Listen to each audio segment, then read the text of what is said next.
I was at the top of our wooden steps, and I remember looking down those steps and seeing my dad with his hands around my mom's neck.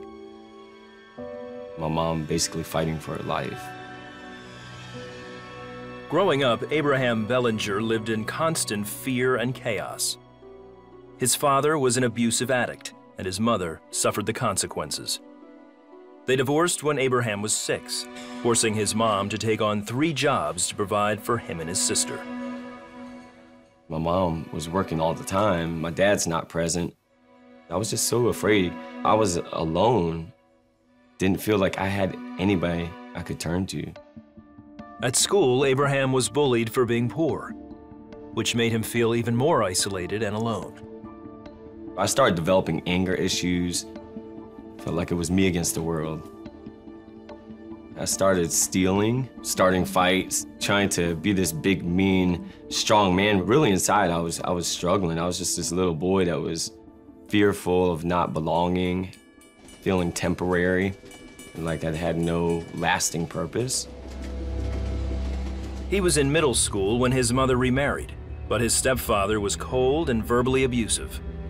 Under his roof, Abraham grew more desperate to find a place to fit in and to protect himself from anyone who tried to hurt him. It was then he found a gang.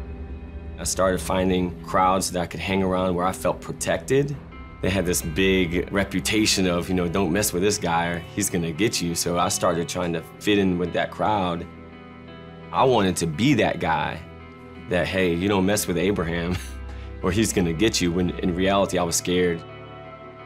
By 15, he had dropped out of school, was running with a gang, and dealing drugs. While it gave him a sense of security and belonging, another fear emerged. I had a great fear that I just would kind of float through and live and die, and that's it. I felt like I was just there, but I wasn't. There was really no meaning in my life. When he was 18, Abraham was arrested on possession charges. Someone else took the rap, and he got off with just 1 year of probation. Afterwards, he attempted to get his life straight. As much as I wanted to change, I couldn't change myself. I had all of this fear, all this hurt, all this anger, all of this sense of wanting to belong and fit in. But everything I tried, nothing worked. Nothing worked.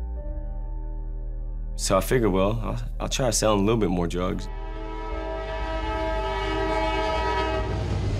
One Saturday, Abraham was walking the streets looking to make a score.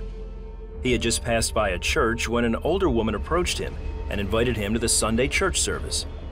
Abraham was taken by her kindness and said yes, hoping he might make a new friend. The next day, when he went into the church, he experienced something he never had before. I'm walking in right at time of prayer.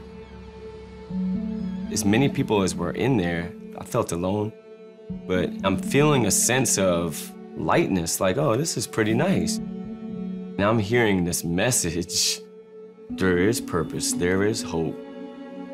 And I'm like, he's speaking to me. It was the thing that I was hungering for and thirsting for all these years. I was like, oh my goodness, this is it. Like, I have to come back.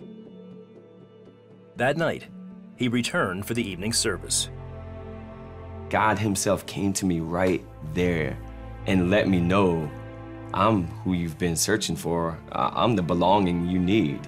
He showed me that he was there with me the whole time. He took my loneliness and he filled it with his love. He filled it with his grace. And I was like, all right, Lord, this is it. Like, I want you. I don't want anything else. At that moment, Abraham found where he belonged, in the arms of his heavenly Father. In the following years, he realized his purpose and became a preacher. He even founded a church which continues to grow. These days, he keeps pretty busy as a husband and father of 5, and he credits God for all of it. Jesus Christ literally came into my life and spoke life into me. He stepped in and showed me, like, I was here the whole time. I have a purpose for you. I have a destiny for you. There was nothing anyone else could have done. Only God can do it.